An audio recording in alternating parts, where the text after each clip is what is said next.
Hi, I'm Reverend Jake Zabe, and welcome to Children's Bible Stories.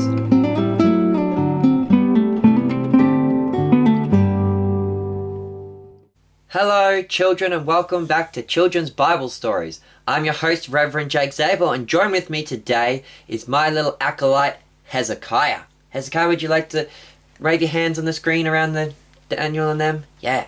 So today we're going to be doing the story of... What are we doing, Hezekiah? Daniel and the Lion's Den. That's right.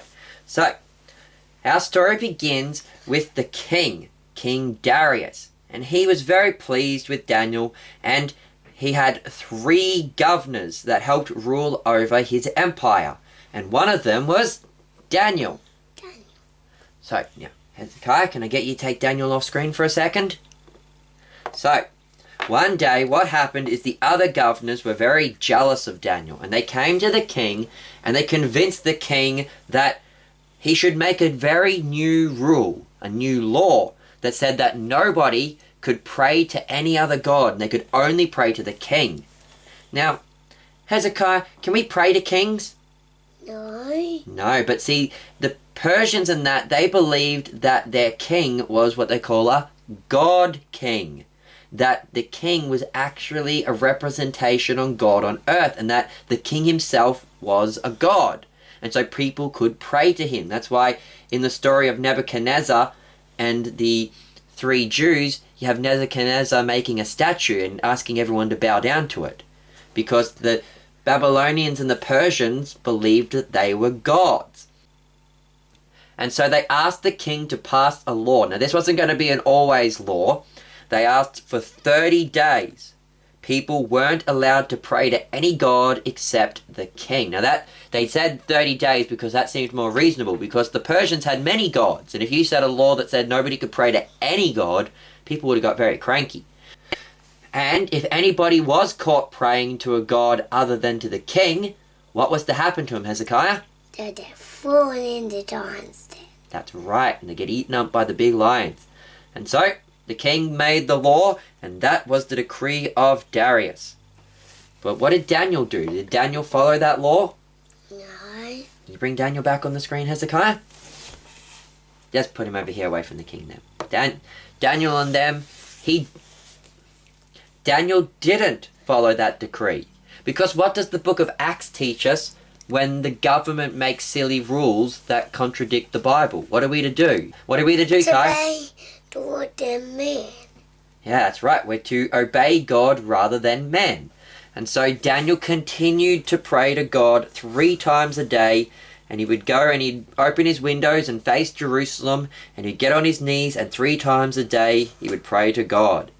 Now, the other governors found out that Daniel was praying to God and not to the king, and so they came and told the king and said, Daniel's being naughty, he's praying to God, you have to throw him to the lions.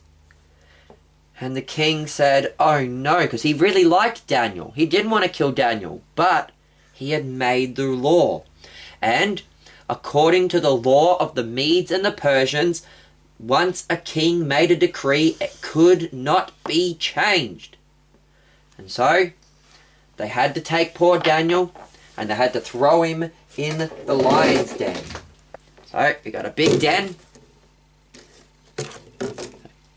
So, they got a big den. And what's inside the den, Kaya? Lion. That's right, big lions. Roar. Big scary lions. Roar. They're going to eat anyone who goes in there. And so Daniel got chucked in there. And then they had to take a big boulder and screw it on tight.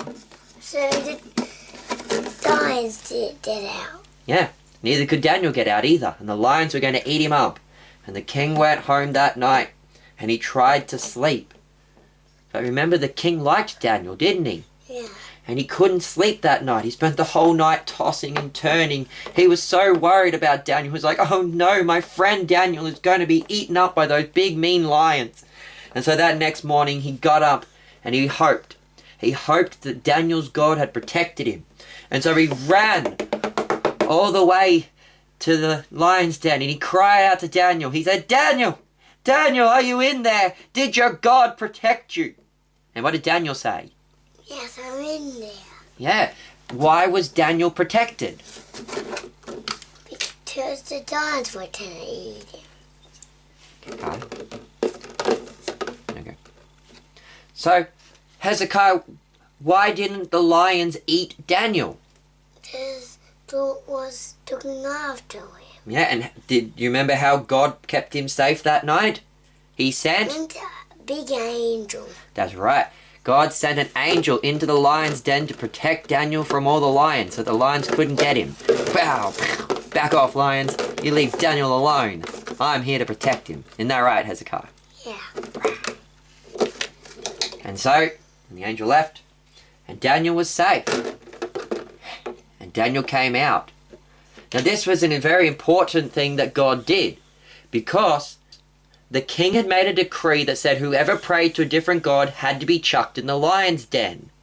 And also the law of the Medes and the Persians couldn't be changed. Now, Hezekiah, Yeah. did Daniel get chucked into the lion's den? Yes. And so the king's decree was kept. But did the decree say anything about the person going in the den being killed? No. No, it just said they had to be thrown into the lion's den. So by allowing Daniel to be thrown into the lion's den, God allowed Darius's decree to remain standing, but also he was able to protect Daniel. And then after that, the king, Yeah. he went and he grabbed those other governors, those naughty ones who had tricked him, and he took them and their families and he chucked them into the lion's den. And what did they do, Kaya? They're eaten up by the lion. You want to shake the den? Yeah. The story says that the king threw them into the lion's den, and that even before they hit the bottom of the ground, the lions had already eaten them all up. Wow. And that was the punishment they got for being naughty and for telling people to pray to the king rather than to God. And the king, he made a new decree that said that everyone throughout the empire should pray to Daniel's God instead. And so that's our story for today, children. Thanks again to Hezekiah for helping out today. I've been your host, Reverend Jake Zabel. Goodbye and God bless.